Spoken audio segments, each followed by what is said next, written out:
بسم اللہ الرحمن الرحیم۔ ناظرین السلام علیکم۔ جو اللہ پر توکل کرتے ہیں اور توکل کی راہ اختیار کرتے ہیں تو اللہ تبارک تعالیٰ خود ان کے لیے راستے بنا دیتے ہیں اور ایسے اسباب پیدا فرماتے ہیں جو بندوں کے وہم و گماں میں بھی نہیں ہوتے۔ آج کی اس ویڈیو میں آپ کو توکل کے بارے میں بتاؤں گی کہ توکل کیا ہے۔ اگر آپ نے ابھی تک میرا چینل سبسکرائب نہیں کیا تو کر لیں تاکہ ہر آنے والی ویڈیو کی معلومات آپ کو مل سکیں۔ جزاک اللہ۔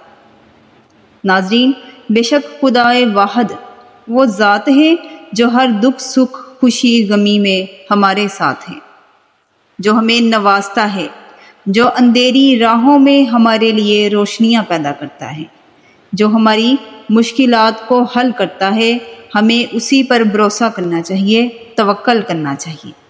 توکل ایسا کہ ہماری زندگی میں بڑی سے بڑی مشکل آ گئی، کوئی راستہ نظر نہیں آ رہا، ہر طرف اندھیرا ہی اندھیرا ہو، کوئی روشنی کی کرن نہ ہو، تو تب بھی اسی ذات باری تعالیٰ پر توکل ہو، یقین ہو کہ اللہ تبارک تعالیٰ کہیں نہ کہیں سے کوئی اسباب پیدا فرما دیں گے، تو یقین مانے ضرور اسباب بنتے ہیں۔ بات بس یقین اور توکل کی ہے۔ اسی طرح حضرت موسیٰ علیہ السلام کے لیے دریا میں راستہ بن جانا، حضرت یونس علیہ السلام کا مچھلی کے پیٹ سے زندہ سلامت نکل جانا، اور چھری نے حضرت اسماعیل کو نہیں کاٹا۔ کیوں نہیں کاٹا؟ کیونکہ اللہ تبارک تعالیٰ پر توکل تھا۔ اور آگ نے حضرت ابراہیم علیہ السلام کو جلایا نہیں۔ یہ سب اللہ تبارک تعالیٰ پر توکل کرنے سے ہوا۔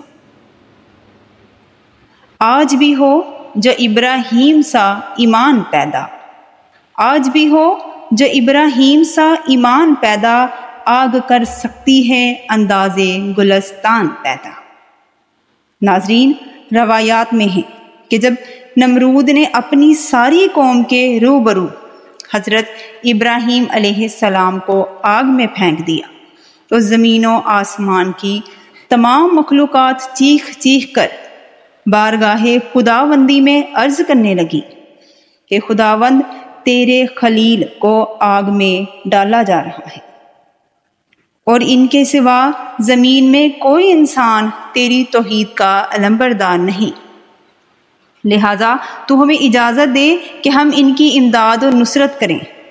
تو اللہ تبارک تعالیٰ نے فرمایا کہ اے ابراہیم، میرے خلیل ہیں اور میں ان کا معبود ہوں، اور اگر حضرت ابراہیم علیہ السلام تم سب سے فریاد کر کے مدد طلب کریں تو میری اجازت ہے کہ سب ان کی مدد کرو، اور اگر وہ میرے سوا کسی اور سے مدد طلب نہ کرے تو تم سب سن لو کہ میں ان کا دوست اور حامی و مددگار ہوں، لہذا تم سب ان کا معاملہ میرے اوپر چھوڑ دو۔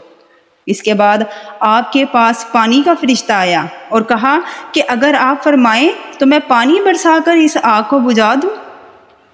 پھر ہوا کا فرشتہ آیا اور اس نے کہا کہ اگر آپ کا حکم ہو تو میں زبردست آندھی چلا کر اس آگ کو اڑا دوں۔ تو آپ نے ان دونوں فرشتوں سے فرمایا کہ مجھے تم لوگوں کی ضرورت نہیں، مجھ کو میرا اللہ ہی کافی ہے، بے شک سبحان اللہ، اور وہی میرا بہترین کارساز ہے، وہی جب چاہے گا اور جس طرح سے اس کی مرضی ہوگی میری مدد فرمائے گا۔ تو اللہ تبارک تعالیٰ نے مدد فرمائی اور حضرت ابراہیم علیہ السلام کو زندہ سلامت آگ سے باہر نکال دیا، اور وہ آگ آپ پر گلزار ہو گئی۔ تو ناظرین، یہ سب کس وجہ سے ہوا؟ اللہ پر توکل کرنے سے ہوا۔ ناظرین، اس ٹاپک کو ڈسکس کرنے کا میرا مقصد یہی تھا کہ ہمیں اپنے اندر یقین کی طاقت کو پیدا کرنے کی صلاحیت پیدا ہو، اور ہمیں کوشش کرنی چاہیے کہ یقین کی طاقت کو اپنے اندر پیدا کریں۔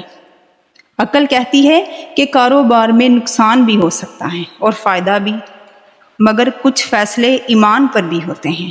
اپنے اندر اللہ رب العزت کی ذات پر بھروسہ کر کے فیصلے کرنے کی صلاحیت پیدا کیجیے۔ جب آپ کے اندر ایمان اور یقین کی دولت پیدا ہو جائے گی تو آپ کی روح روشن ہو جائے گی انشاءاللہ۔ اللہ تبارک تعالیٰ تمام سننے والوں اور مجھے بھی ایمان کی دولت نصیب فرمائے، آمین ثم آمین۔